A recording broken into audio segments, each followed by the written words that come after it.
Hello friends, तो आज का जो हमारा टॉपिक है वो है इम्पॉर्टेंट क्वेश्चंस। तो आज ये है जियोमॉर्फोलॉजी के लिए कुछ इंपॉर्टेंट क्वेश्चंस है। ठीक है, तो यहाँ पे मैंने दो ग्रुप लिए हैं, ग्रुप ए और ग्रुप बी। ग्रुप ए को मैंने दो पार्ट में डिवाइड किया हुआ है। Question number 1 very short question है जो कि कंपलसरी है, इसमें आपको 1 मार्क्स का क्वेश्चन आएगा। और क्वेश्चन नंबर 2 में आपको 5 मार्क्स का क्वेश्चन आएगा। फिर ग्रुप बी है तो ग्रुप बी में आपको ईच क्वेश्चन 15 मार्क्स का आएगा। ठीक है, तो चलिए अब हम कुछ क्वेश्चंस देख लेते हैं। ठीक है, तो वेरी शॉर्ट क्वेश्चन में तो क्वेश्चन नंबर 1 जो है, पृथ्वी के आंतरिक भाग में कितने मीटर जाने पर 1 डिग्री सेंटीग्रेड तापमान की वृद्धि होती है। क्वेश्चन नंबर बी है, सीमा परत में किन खनिजों की प्रधानता है। उसके बाद नेक्स्ट क्वेश्चन है, वांडरग्राट के अनुसार पृथ्वी की कितनी परतें हैं। फिर नेक्स्ट क्वेश्चन आता है, भूकंपीय तरंगों में सबसे अधिक गति किस तरंग की होती है। किस भूगर्भविद द्वारा समस्थिति शब्द का प्रयोग सर्वप्रथम किया गया था। भारत में भू संतुलन सिद्धांत का सर्वप्रथम अध्ययन किस भूगर्भ शास्त्री ने किया था। भारत में भू संतुलन की दशाएं सर्वाधिक कहाँ पाई जाती हैं। एरी के अनुसार धरातल पर ऊपर उठे तथा नीचे डूबे हुए भाग का अनुपात क्या है। क्षैतिज शक्तियों के कारण पृथ्वी पर किन गतियों का निर्माण होता है। किसी वलन की दो भुजाओं का न्यून कोण हो तो उसे क्या कहते हैं।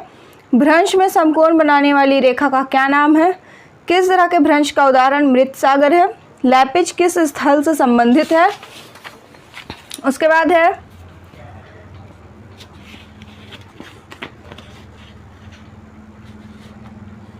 जिस स्थान से भूकंपीय लहरों की उत्पत्ति होती है उसे क्या कहते हैं। भूकंपीय लहरों का अंकन किस यंत्र से किया जाता है।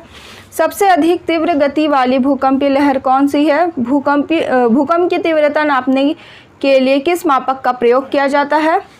किस प्रक्रिया के अंतर्गत भूगर्भ से मैग्मा बाहर आता है। क्रेटर की आकृति किस प्रकार की होती है। विश्व में सबसे अधिक ज्वालामुखी किस पेटी में पाई जाती है। ज्वालामुखी उद्गार के साथ कौन सी गैसें वायुमंडल में फैल जाती हैं। विभिन्न नदियों के अपवाह बेसिनों को अलग करने वाली उच्च भूमि को क्या कहा जाता है। गार्ज का निर्माण नदी की किस अवस्था में होती है। नदी के अंतिम अवस्था में किस आकृति का निर्माण होता है। हिमानी द्वारा परिवहित किया जाने वाला कुल पदार्थ को क्या कहते हैं। फिर नेक्स्ट क्वेश्चन है, हिमानी के गिरी श्रृंग स्थलाकृति के किन कार्यों से बनती है। स्टेलेक्टाइट एवं स्टेलेग्माइट किन के मिलने पर कौन सी आकृति बनती है। फिर है, चूना प्रदेश में भूमिगत जल के कार्यों से कौन सा स्थलाकृति निर्मित होती है। फिर शॉर्ट आंसर टाइप क्वेश्चन, हर क्वेश्चन के लिए 5 मार्क्स है। उनमें फर्स्ट नंबर क्वेश्चन है, पृथ्वी की आंतरिक संरचना के बारे में जानने के अप्राकृतिक साधन कौन कौन से हैं। भू संतुलन क्या है। भूपटल को प्रमुख और छोटी प्लेटों में विभाजित करें। अक्षय को प्रभावित करने वाले मुख्य कारक क्या है। रेत के टीलों के निर्माण के लिए आवश्यक शर्तें क्या हैं।